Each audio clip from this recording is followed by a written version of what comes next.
Legend of G.I. Joe, news from Marvel Comics.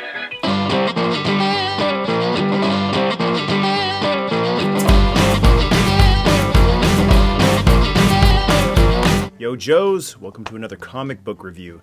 Feels like it's been a long time since I've done a comic review on the channel, but this one is a little personal, unfinished business for myself. I've used the term unfinished business on the channel for certain new toys, figures, that feel like they should have come out years before. Some of the new Star Wars and Masters of the Universe toys coming out feel like, hey, that feels like it should have come out in the 80s. Unfinished business. So unfinished business for me is reading the entire Larry Hama Marvel G.I. Joe Marvel Comics run. I jumped into it a few years late. I got more into it when the cartoon stopped. So I was perfectly happy. I was a toon guy, Sunbow animation guy. But when that stopped, I wanted some more Joe stories. And picked up some Joe comics here and there, especially in the digital age. It's possible to go back and get any old comic that you want, but for some reason I was never able to sit down and actually read from issue 1 onward, and it wasn't until just recently that I learned why that was. Because I love G.I. Joe, I'm passionate about it. I love the original team of Hawk and Breaker and Grunt and all those guys, and I just could not figure out why. So I have this issue number 1, which was included with one of the 25th anniversary comic packs. And I'd open it up and I would start reading it, and it's funny. It's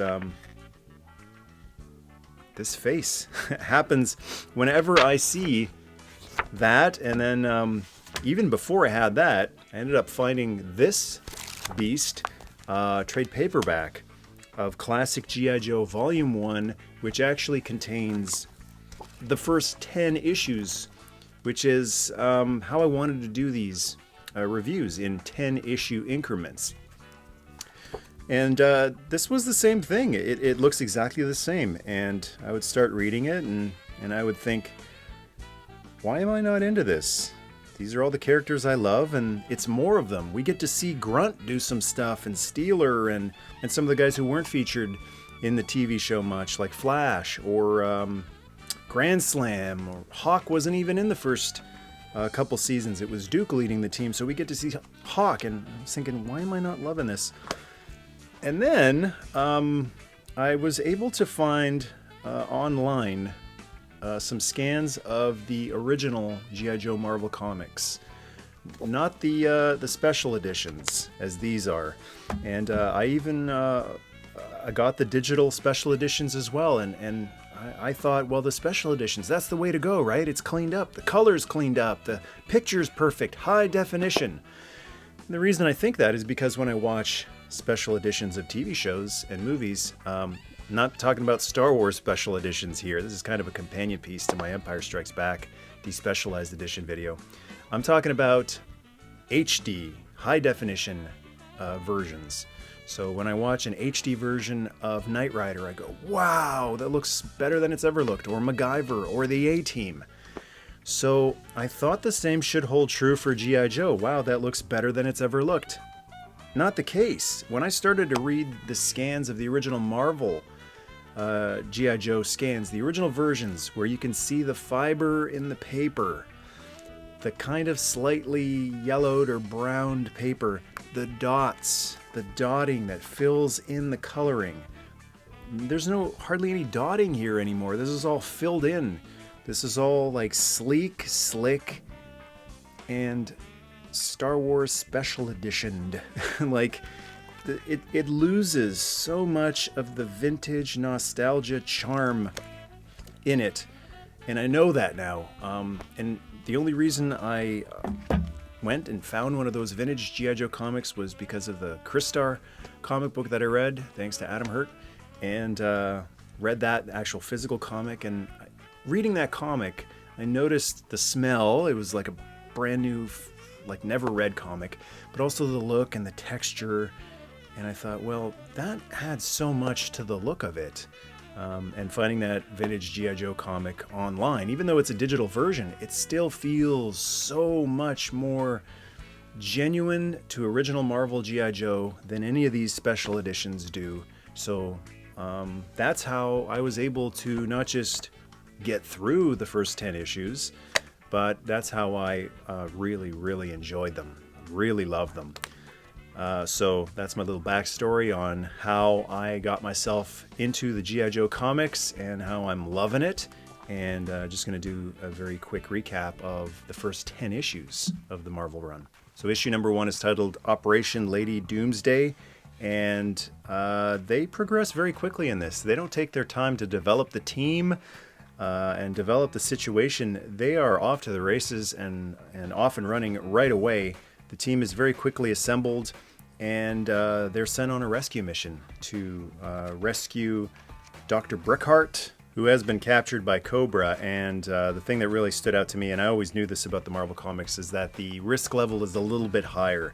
This isn't the type of scene where a tank will blow up and Cobra will walk out of it and dust himself off and go home and have dinner with the wife and kids. People will actually die in this particular comic run, which raises the stakes. It feels a lot, and you see blood too. They don't really shy away from the violence. It's not over the top. It's still an 80s comic book, but it does have a little bit more risk and maturity than the Sunbow animated cartoon did, for sure. The thing that's really cool about this first issue is that it establishes the G.I. Joe team as like a Delta Force. It really focuses on them being the cream of the crop, the guys you send in when all of the other guys just aren't going to be good enough. As great as the SEALs are and the Marines and all those different divisions, when it absolutely positively must be done, and it's the dirtiest job you can possibly imagine, the Joes get sent in. So that was actually a really interesting thing that I picked up on reading these first 10 issues. G.I. Joe is all about Yo Joe and glory and their heroes, their real American heroes, but they get crapped on quite a bit in this comic book. The recurring theme seems to be that it's a dirty job, but somebody's got to do it, and it is not glorious. Their missions are not glorious. They're not heralded as heroes.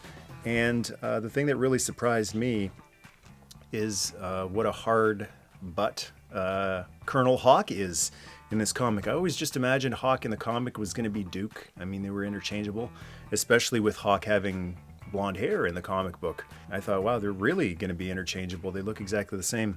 Hawk in the comic is nothing like Hawk in the cartoon.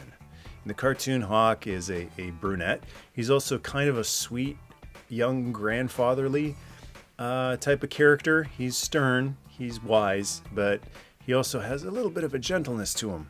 Hawk in the comic book takes no guff from anybody, and he makes really, really crappy calls, which I'll get to in a second. Issue 2 is a great issue for me. It's Panic at the North Pole. And one of the really crappy things about being a G.I. Joe is that sometimes you get recalled while you're on vacation, a much deserved vacation. So we see a sequence of some of the Joes, Stalker, Scarlet, and others on vacation, and them being told, sorry, you're needed. Your country needs you. So they're dropped into a snowy area, and we meet Quinn for the first time. So I've heard so much about Quinn. It was cool to so soon read about this character who's never really he's had a few figures here and there. There was a modern Quinn. There was also a O-ring style Quinn a few years back. But he is one of the most legendary figures, or one of the most legendary characters to never really be featured with a proper official figure in the 80s and in the 90s. And a really cool, complex character, too. He kind of reminds me of the relationship between Storm Shadow and Spirit in the cartoon. He's got a begrudging respect for the Joe team. Still trying to kill them, but he gives them a fighting chance because he appreciates that they're warriors, and he's a warrior too. So there's definite honor among those warriors. Issue number 3 is a cool one. It's called The Trojan Gambit, and the Joes, it jumps in to a situation where the Joes have taken over a Cobra location, and they found this robot. So they disassemble the robot and bring it back to the pit, which is this underground secret base underneath the chaplain's assistant's motor pool. with many levels, and they scan it, they check it, they make sure there isn't going to be any chicanery going on. But guess what? There's some chicanery that happens because the robot's hand awakens, it reassembles the robot, and now you've got a giant robot cobra running around in the pit and trying to destroy the place and kill all the Joes. So this was a battle at home. Really, again, cool. In issue 3, we're seeing some action right at home. And while all of this craziness is going on in the pit underneath, Colonel Hawk is having a meeting with some honchos, some bigwigs up on the top floor. And he keeps having to divert their attention. So when they smell smoke coming out of the grate or they hear something, Hawk is just saying, no, that's something else. Don't worry about that. Which again, just kind of adds to Hawk's character of like, go and help your men, man. They might be in trouble. But he is all about the mission. And unfortunately, he's very willing to sacrifice people in order to accomplish the mission. Issue number 4 is Operation Wingfield, and I like these titles. Very military feel to them. So if you have a big respect for the military, if you like military stories, then these early Joe issues are going to be right up your alley. And it's about Hawk and Grunt infiltrating a training facility for a terrorist group. Not Cobra, but similar to Cobra. So for a character who was never featured in the cartoon, it's cool to see an issue all about Hawk. And it's not just about him standing there and telling people, Flash, you do this. Grand Slam, you're going to do this. Snake Eyes, you're going to do this. He actually goes out there and gets to have some of the fun in the field and actually do some of the action. And another character who is featured prominently in that issue is Grunt as well. So it's cool to see Grunt get a little bit more love there too. Issue number 5 is called Tanks for the Memories, and it's cool that these are all pretty standalone issues in the early part. They don't really feel like they're all that connected and that they're building towards something. They're building characters, which is important. I'm glad that they took the time to build the characters instead of introducing this big, serious 10-part multi-issue story arc. The thing with that, though, is like these characters, because they're based on toys, they're going to be rotated out pretty quickly. But I'm just glad that the original Joes actually got to have these first 10 issues all to themselves before Gung Ho and Roadblock and Shipwreck and all the other larger than life characters came in. But Tanks for the Memories is all about trying to show the top brass that a G.I. Joe Mobat can blend in and just look like an everyday tank, even though it's a really advanced state-of-the-art tank and things don't go as planned because Cobra gets involved, and so this little harmless parade ends up being like this big action scene with the Mobat kicking some butt there. And also the original G.I. Joe leader, or the man who assembled the team, General Flag, gets to take part in some of the action in there too. Issue number 6 is called To Fail is to Conquer, to Succeed is to Die. And that's one of those harsh realities of the G.I. Joe comic. It's not fun, it's not exciting. Ours is not to question why. Ours is just to do or die, or do and die. So the Joes have a mission in here, and it's made very clear that they are to succeed that mission, and they are expendable. And that really sucks. To basically be given the message of you are expendable, the mission is everything.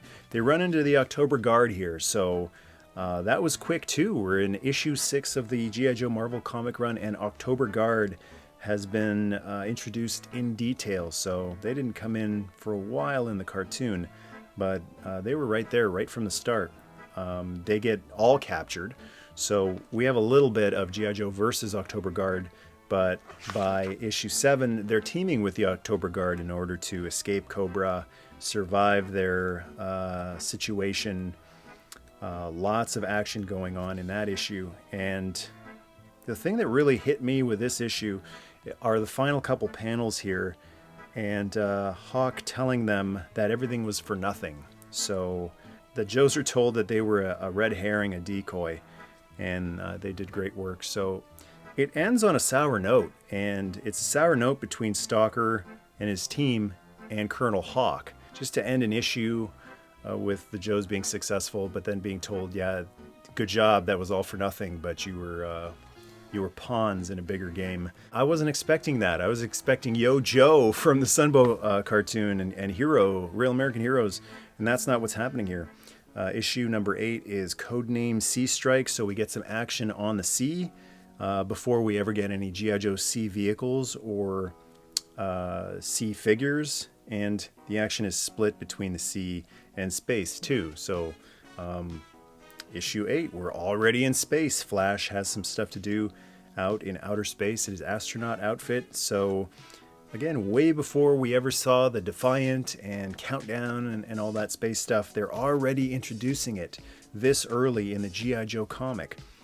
Issue number 9 is called The Diplomat, and this is another sort of standalone rescue mission. And then we finish up the first 10 issues with a nice little town like ours. It's our first introduction to Springfield, and G.I. Joe fans, especially fans of the comics, know all about Springfield.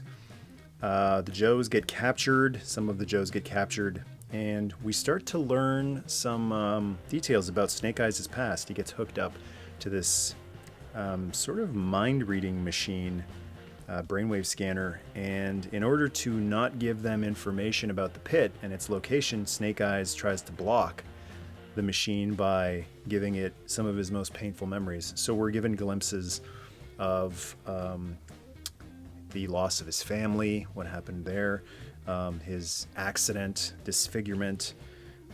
So we're really shown how much mental discipline Snake Eyes has, not just physical discipline. And some other Joes who are locked up in a cell are aided by a little kid who fills them in on what's actually going on in Springfield. The entire town is Cobraville, basically. It may seem like a nice little town, but it's not.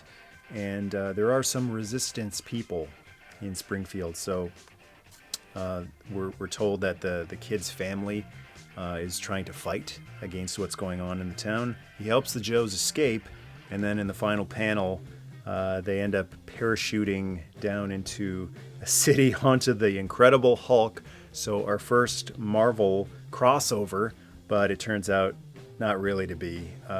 It's a guy dressed up in a Hulk costume for a She-Hulk grand opening at a mall.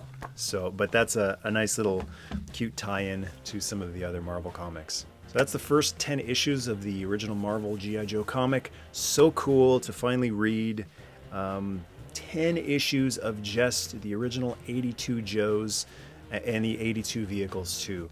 The vehicles do pop up, and weapons like the HAL and the MMS, they do pop up from time to time, and very rarely does it feel like we're given a commercial spiel on the Vamp and the Mobat. Sometimes they do go a little too far in explaining, they give you what the acronym stands for, and it's like, is that really necessary, especially when Clutch is talking to another Joe? They all know what these things are. So that's a little bit of the, we got to sell the toy and tell kids what this stuff is. But it's few and far between. It's not annoying to me. And the other interesting thing is sometimes Stalker gets called Ranger. So I think there was a running change on what his code name was going to be. They refer to him just as Ranger so often that it feels like, I think that was supposed to be his code name. But other than that, just cool to see the original Joes having little one-off missions here and there, be their own Delta Force. And I know issue 11 brings in the 83 Joes, so I'm excited to see those guys, as well as the 84 and the 85, and to see the Joes beyond the Sunbow series. So excited to see the guys from the 87, 88, and on lineup. But this is a run of comics that I've been waiting, basically my whole life to read about, to see some more adventures of those original guys. Because when you put in the first season of the Sunbow animated series, the 83 and 84 guys are already part of the team. And because they're already there, The 82 guys are already, like right off the bat, first 5-parter, the 82 guys are already sort of getting pushed to the back burner. So if you're a G.I. Joe fan, especially a vintage G.I. Joe fan, if you grew up in the 80s and were around when G.I. Joe first showed up, then I would highly recommend, if you never have or if it's been a long time since, highly recommend tracking down those first 10 issues, because that is pure original G.I. Joe, a Real American Hero. Tip of the hat to the 12-inch collectors. I know Real American Hero isn't the original Joe, but it's the original 3 3/4 Joe for me.